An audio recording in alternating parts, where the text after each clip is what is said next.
Aula 9. Nós estávamos falando na aula 8 sobre vencendo as tentações e me perguntaram esses tempos atrás o que é a pior tentação em nossa cultura.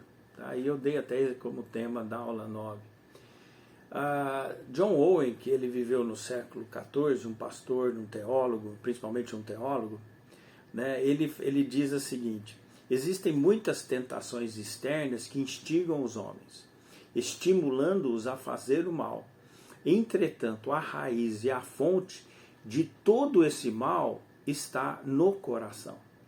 As tentações não acrescentam nada ao homem que já não esteja lá.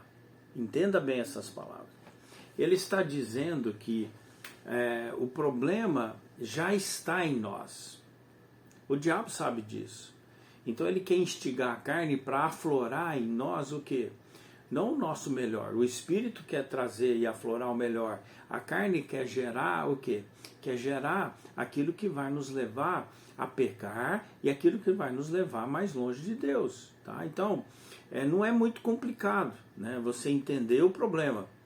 Agora nós precisamos então alcançar a solução.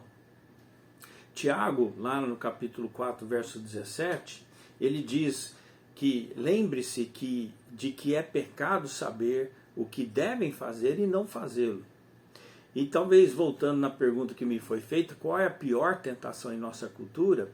Temos drogas, temos bebida, temos a parte de sexo, pornografia, tem tantas coisas que podem ser consideradas a pior tentação da nossa cultura, mas eu vou apresentar uma que muitas vezes, poucas vezes é falado, né, em estudos, essas coisas, que é a omissão.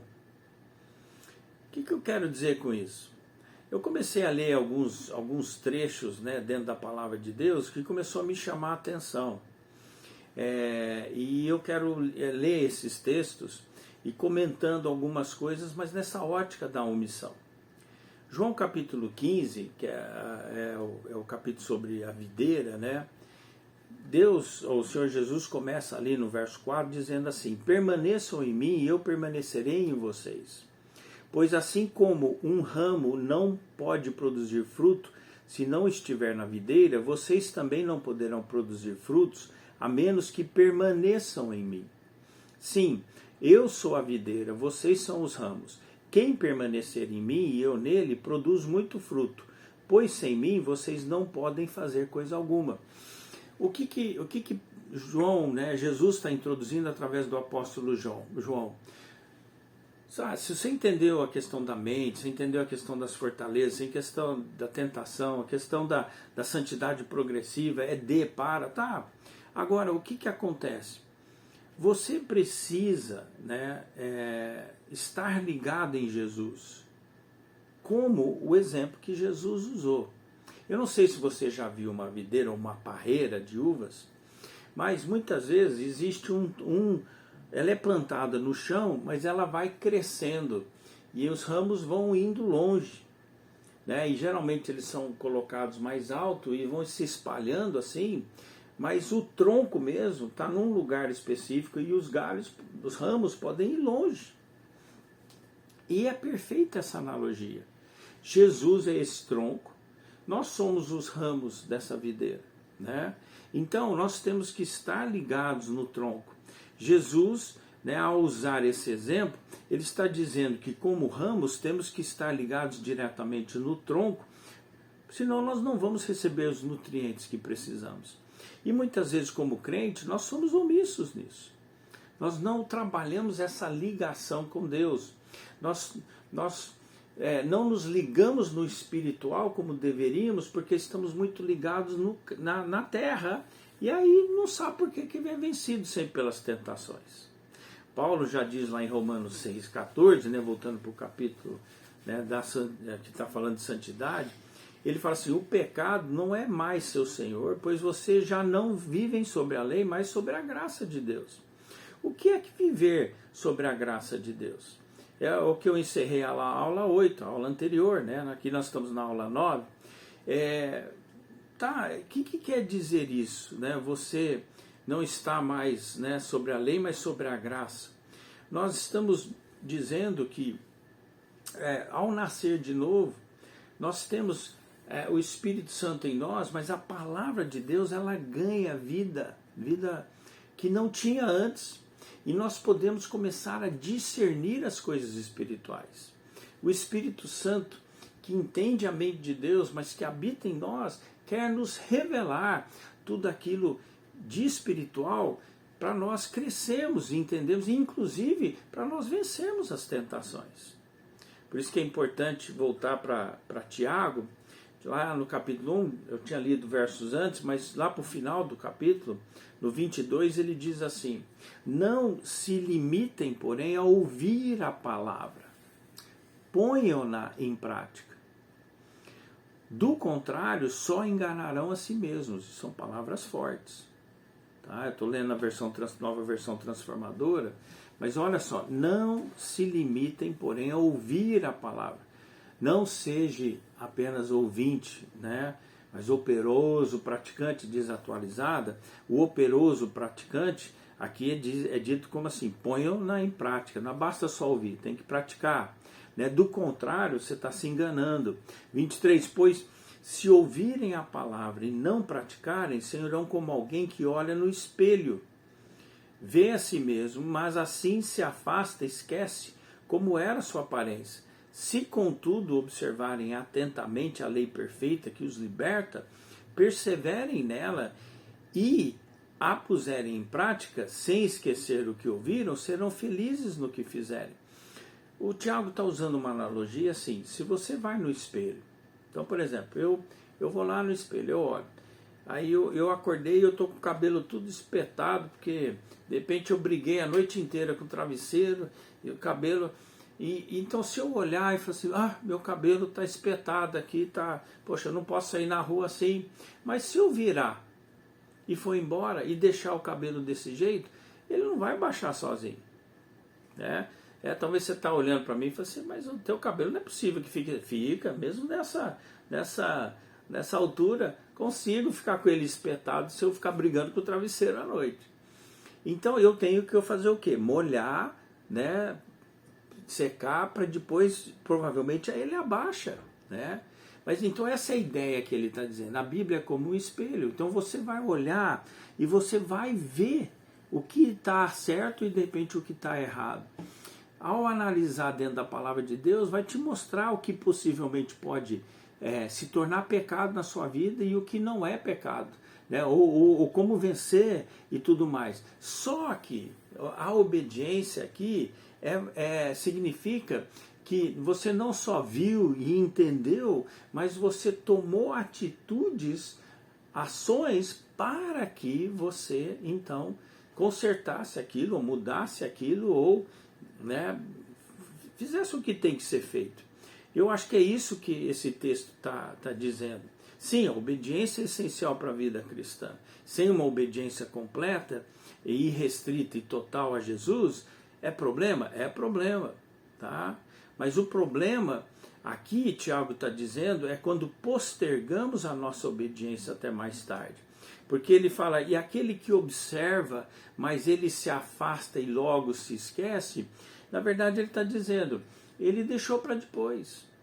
Então, a palavra de Deus, Deus quer ir moldando a gente, moldando nosso caráter, moldando nossos pensamentos, para que quando as tentações vierem, nós não sejamos presa fácil. Por quê? Porque nós já estamos mais atentos, nós estamos atinando, nós estamos acordados espiritualmente, nós não estamos dormentes. Então, ele está dizendo, então realmente a possibilidade de vitória, de obediência é grande. E como o livro Tiago é um livro prático, então pula lá para o capítulo 5, verso 16, lá também tem um ensino interessante. Lá ele diz, Tiago 5,16: portanto, confessem seus pecados uns aos outros e orem uns pelos outros, para serem curados. A oração de um justo tem grande poder e produz grandes resultados.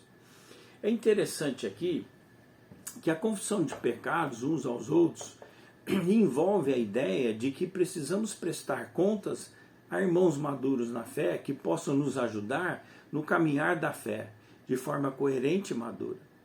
Nós não vivemos hoje, talvez, numa geração de prestação de contas. Por quê? Porque nós estamos tão preocupados no que achamos, nos nossos direitos, nos nossos desejos, nas nossas vontades, nas nossas realizações, é tudo nosso, que nós perdemos essa visão de andarmos juntos, nós perdemos essa visão de realmente, que é a verdadeira visão de irmandade, de nós estarmos caminhando pelo mesmo caminho e um ajudando o outro para continuar e perseverar na caminhada. Então, um pode estar sendo tentado, né? É por isso que alguém cunhou a declaração, né? Confesse as suas tentações para não ter que confessar seus pecados. Esse é sábio, porque se você confessa uma tentação para alguém de confiança, para alguém que anda em maturidade de fé também, o que pode acontecer? O que provavelmente vai acontecer? Essa tentação vai perder força, porque justamente o que está acontecendo? Você está quebrando aquela força de sedução para te ser isca, para te puxar, te seduzir para que você peque, porque você vai quebrando isso, né? Lá em Atos eu acho também interessante, há uma declaração aqui no capítulo 1, verso 7, ele respondeu: o Pai já determinou o tempo, né, e a ocasião para que isso aconteça. E não cabe a vocês saberem. Vocês receberão poder quando o Espírito Santo descer sobre vocês.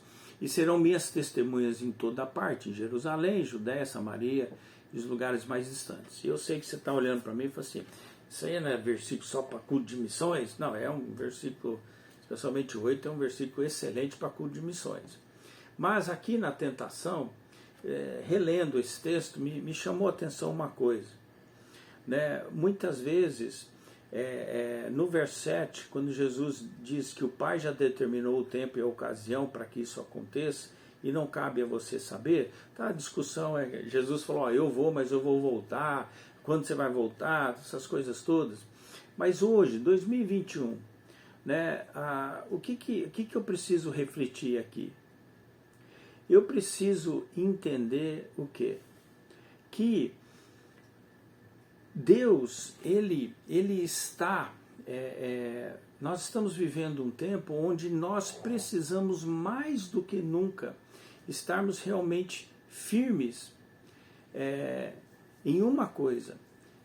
Nós sabemos que um dia Jesus vai voltar, nós não sabemos quando, mas nós sabemos, pelos ensinos da palavra, que as coisas vão só piorar, elas não vão melhorar. Então nós precisamos acordar para que realmente há um tempo determinado, mas nós não sabemos desse tempo. Mas então não preocupa com essa questão do tempo, mas se preocupa sim com o que é mais importante, que é o quê? Se existe um tempo na história humana, e um desses tempos é hoje, o mundo está precisando de pessoas que não sucumbem às suas tentações, não sucumbem às tentações da carne, mas que elas conseguem ter uma vitória que as pessoas vão ver que não é natural. Então eles vão descobrir que é sobrenatural.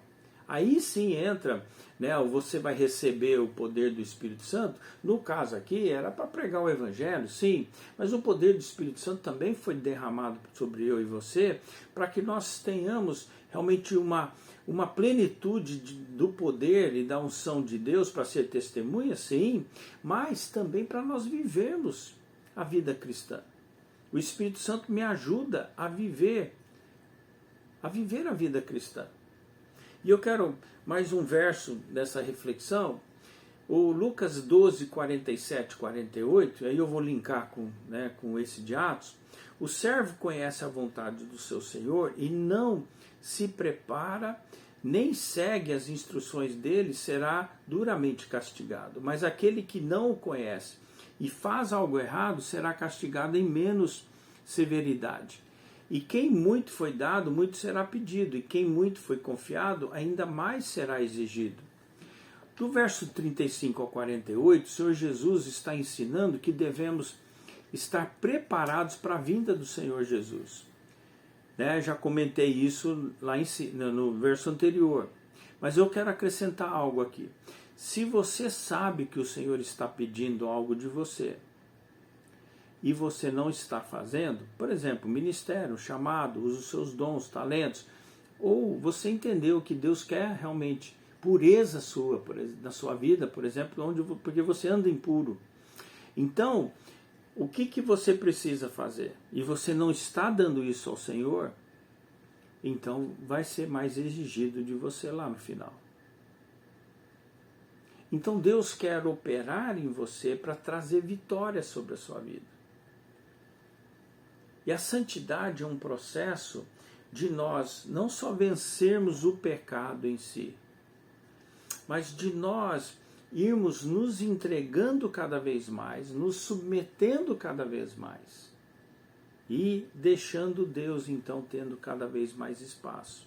E a boa notícia é o que Paulo fala lá em Filipenses 2,13, Deus está agindo em vocês, dando-lhes o desejo e o poder de realizarem aquilo que é do agrado dele. E eu quero fechar com isso. Deus quer derramar sobre você não só o poder, Ele quer primeiro derramar o desejo. Deus quer ver você santo, Ele quer ver você vivendo correto. E ao fazer isso, Ele quer trazer toda a vitória sobre a sua vida. Então vamos vencer, vamos progredir na santidade e assim honrar e glorificar o nome do Senhor Jesus. Deus te abençoe e até a próxima aula.